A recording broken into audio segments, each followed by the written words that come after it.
The Dallas Cowboys, led by owner Jerry Jones, center, take a knee prior to the national anthem prior to an NFL football game against the Arizona Cardinals, Monday, September 25, 2017, in Glendale, Arizona. NFL players who squared off against President Trump by staging widespread silent protests may now find themselves locked in a new battle, this time, against the NFL owners who are considering a rule that would make standing for the national anthem mandatory.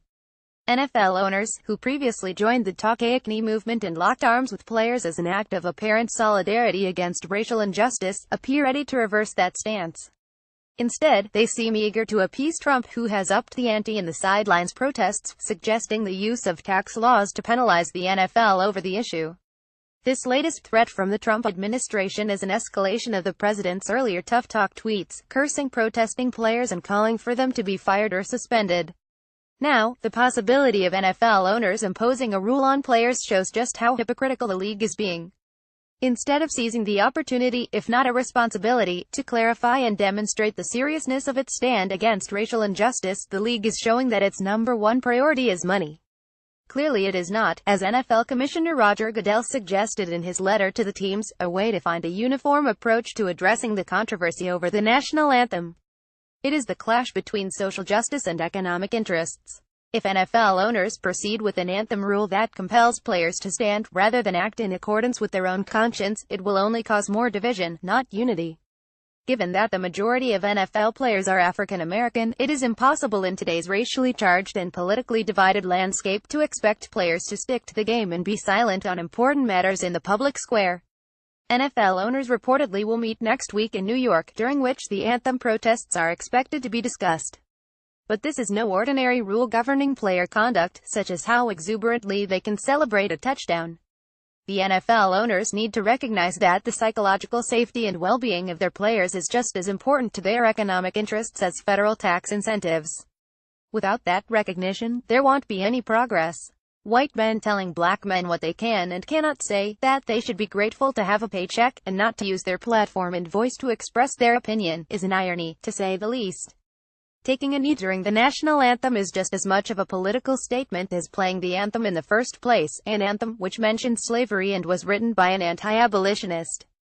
While many in the NFL and in corporate America, such as Dallas Cowboys owner Jerry Jones, believe that politicized self-expression should not interfere with making money, it must be noted that the very NFL enterprise is politicized, as recent research revealed a connection between NFL owners' donations to Trump and the lack of black executives on the team staff.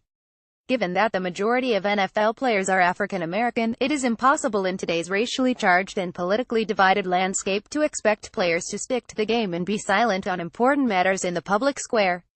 Being well paid for their labor does not require them to relinquish their right to express themselves. In fact, it gives them a greater platform with greater influence that can be stewarded for the greater good. If the league's priority is truly healing, then it needs to look within at its own policies and practices.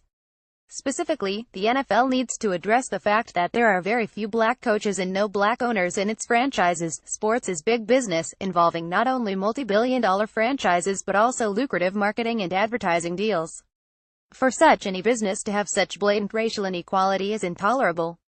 Now the NFL is putting into question everything it stands for as an organization.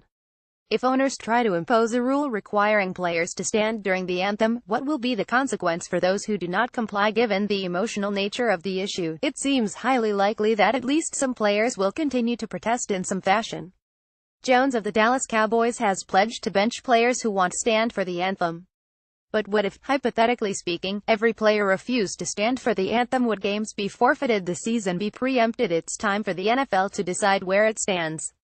Calls for unity, statements in favor of diversity, and photo ops highlighting moments of interracial cooperation may play well for the TV cameras and the general public. But a rule that would force players to stand for the anthem only serves to turn up the volume on the centuries-old den of structural racism and inequality in America. Commentary by Dr. Nicholas Pierce, a clinical professor of management and organizations at Northwestern University's Kellogg School of Management and CEO of the Vocati Group. Follow him on Twitter at @NEFT. For the latest commentary on markets in the US and around the world, follow @CNBC Opinion on Twitter.